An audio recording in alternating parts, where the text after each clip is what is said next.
பிரச்சனை? இதெல்லாம் என்ன பாதிப்பு இருக்கு? எவ்வளவு மக்கள் பாதிக்க போறீங்க சொல்லலாம்? சார் என்ன மெயின் ப்ராப்ளம்னா கிட்டத்தட்ட நாங்க வந்து காலங்காலமா இந்த இடத்துல நாங்க 300 400 வீட்டுக்கு மேல இங்க இருக்கிறோங்க சார். ரயில்வே கேட் இந்த பக்கம் இருக்கு சரிங்களா. இது வந்து மெயின் இடமா இருந்தாலுமே எங்களுடைய வாழ்வாதாரத்தை பாதிக்கக்கூடிய இடமா இது இருக்குது.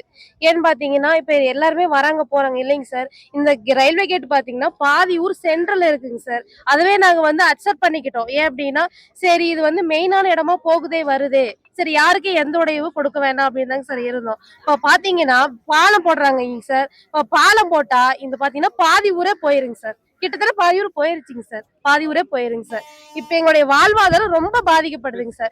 நாங்க அன்னன்னைக்கு தினம் சம்பாரிச்சு நாங்க அன்னன்னைக்கு காலத்தை ஓட்டக்கூடிய நாங்கங்க சார். ரொம்ப ஏழ்மையானவர்கள் சார். நாங்க ரொம்ப பணக்கார விதம் இது அந்த மாதிரி எல்லாம் கிடையாதுங்க சார். எங்களுக்கு இந்த இடத்துல பாலம் வரக்கூடாதுங்க சார். மெயினா என்ன பாதிப்பு வருது? வீடு பாதி ஊர் போகுதுங்க சார். இந்த பக்கமும் பாதி ஊரு போகுதுங்க சார். அந்த பக்கம் பாதி வருதுங்க சார். எங்களுக்கு வந்து இந்த பக்கம் இடைஞ்சல் வருங்க சார். போறதுக்கு வரதுக்கு கூட்ட நெரிசல் அதிகமா வருங்க சார். இந்த தரத்தை விட்டா எங்களுக்கு போற இடம் இல்லைங்க சார். வேற பக்கம் போறதுக்கு இடம் இல்லைங்க சார். மெயின் அதுதாங்க சார். எல்லா வீடும் பாதிக்கப்படுங்க சார். ஒருத்தர் கூட இல்லாம இல்லைங்க சார். எல்லாருமே பாதிக்கப்படும். கிட்டத்தட்ட 300 400 வீடு இருக்குங்க சார்.